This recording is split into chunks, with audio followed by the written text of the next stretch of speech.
रमेश जी, थोड़ा सा व्यक्तिगत प्रश्न है। जी कहिए।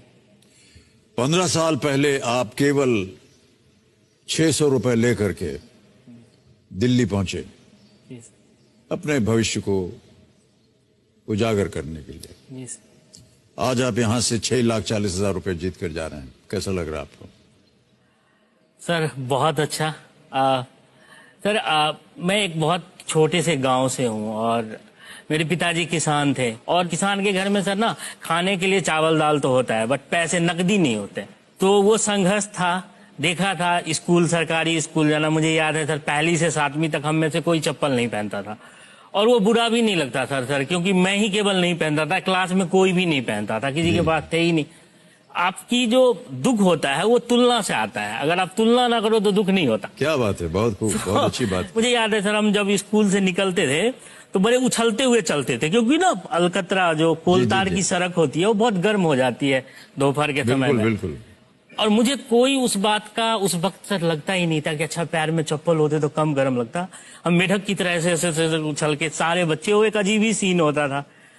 वहां से फिर पढ़ाई 10वीं के बाद ये था पिताजी का कि बच्चा पढ़े, हर किसान का मन होता है। घर की तो तकलीफें सर, हर इंसान की अपनी तकलीफें, हमारा देश कोई बहुत अमीर देश नहीं, हर की है, मेरी भी बहुत बड़ी है। पिताजी की इच्छा थी गांव के स्कूल में वही पढ़े। 6ठी क्लास में हम लोगों की ABCD होती थी, इंग्लिश होती थी। जी। ये है कि सर अगर आप पढ़ने में ठीक हो ना तो शिक्षक आपकी बड़ी वो करने लगते हैं। हाँ, शिक्षक का जुड़ाव हो जाता है, आपको कोई वैल्यू नहीं देता ना।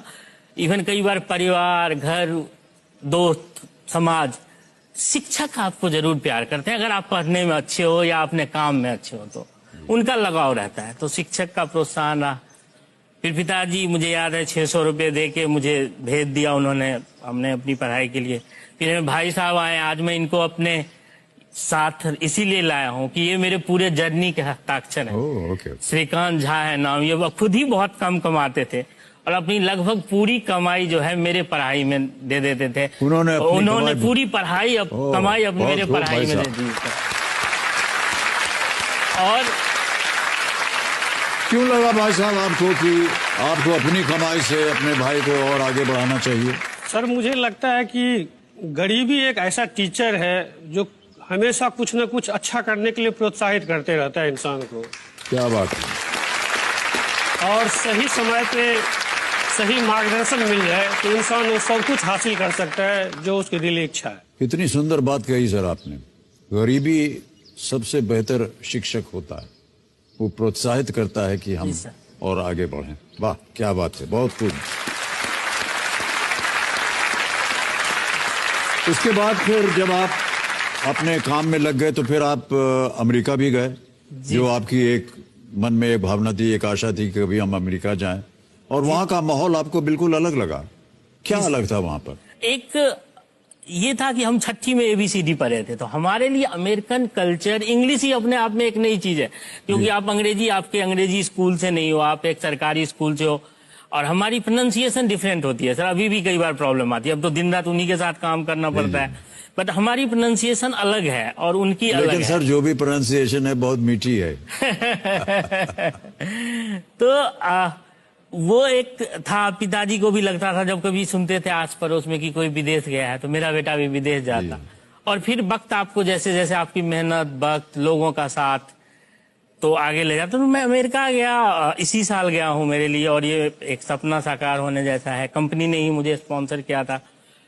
तो एक अलग है सर, कई चीजों में अलग है।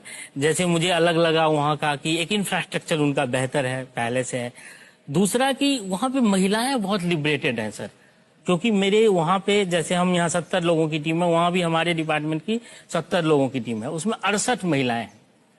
68 हाँ। और सर केवल 2 पुरुष और उनकी एज सर 70-75, काफी दिनों से, वो 50 साल से इस हेल्थ केयर फील्ड में है। हम लोग तो अभी 10 साल से आए हैं, 15 साल से। और वो इतना खुश हैं सर जब वो डांस करते हैं, जब वो पार्टी करते हैं। हमारे यहाँ तो महिलाओं को पहले ही महत्वहीन कर दो, और गलती से उनकी एज अगर 50 हो गई तो उनको तो बाहर खटिया पे बिठा के राम राम करवाना है, हमें और कुछ करवाना ही नहीं है। मैं सर आपके माध्यम से कहना चाहता हूँ, अगर आप 40 साल 50 साल के हैं तो अभी तो आपने जीना शुरू किया है, महिलाओं के लिए कहना चाहता हूँ, जी, जी। पूरी लाइफ जिए। मैं देख के आया हूँ वो लोग कैसे जी रहे हैं। प्लीज अपनी पूरी लाइफ अच्छे से जिए, जो मन है वो वाह, वाह, कीजिए और क्या जरूर बात है। कीजिए।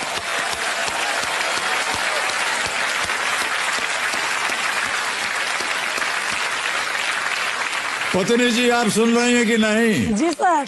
40-50 साल, अब हम आपकी उम्र नहीं पूछ रहे हैं लेकिन आप बोल रहे हैं कि उसके बाद भी आपको एकदम जी करके जीना है, तब आपकी जिंदगी तभी से शुरू होने वाली। जितनी महिलाएं हैं सब बहुत खुश हैं भावेश जी आपसे, आपकी बातों से सुन के, आपकी भावनाओं को सुन करके। सर मेरी 2 बेटियां हैं और मैं लिखता हूँ, तो मैंने उन 2 बेटियों के लिए कुछ लाइन लिखी है और जो इस चीज से कनेक्ट हो रही है। जी, जी। अगर आप सर अनुमति जी, जी, दे तो बिल्कुल, 2 बिल्कुल, लाइन। कहिए। हाँ। बेटी तुम बड़ी मत होना, वाह। बेटी तुम बड़ी मत होना, कुछ सवाल उठाए जाएंगे, कुछ परंपराएं दिखाई जाएंगी, तुम्हारी खुशी के बदले तुम देवी बना दी जाएगी, इनकी झूठी दिलासों में अपनी हंसी मत खोना, बेटी तुम बड़ी मत होना। क्या बात है, वाह वाह, क्या बात। समाज के ठेकेदार के ठेकेदार हर चीज का ठेका लेते हैं, औरत के धर्म का ठेका लेते हैं, औरत के शर्म का ठेका लेते हैं। इनकी बाहियात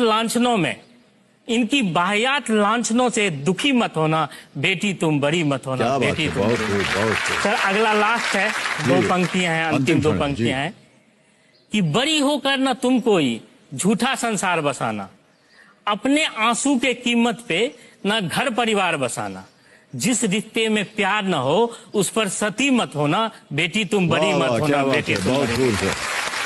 बहुत बहुत बधाई आपको।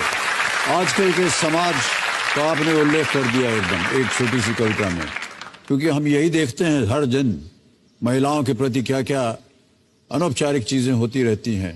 और ये जो आपने कहा ये बहुत ही सुंदर कविता है सर, इसको छपना चाहिए। आप हमको दे दीजिएगा, हम अपने सोशल मीडिया पे छाप देंगे इसको। सर बहुत बहुत धन्यवाद, बहुत बहुत धन्यवाद। आपकी विचारधारा जो है वो बहुत ही अव्वल है, बहुत ही ऊंची है। For more updates, subscribe to our channel, click the show links and enjoy watching the videos.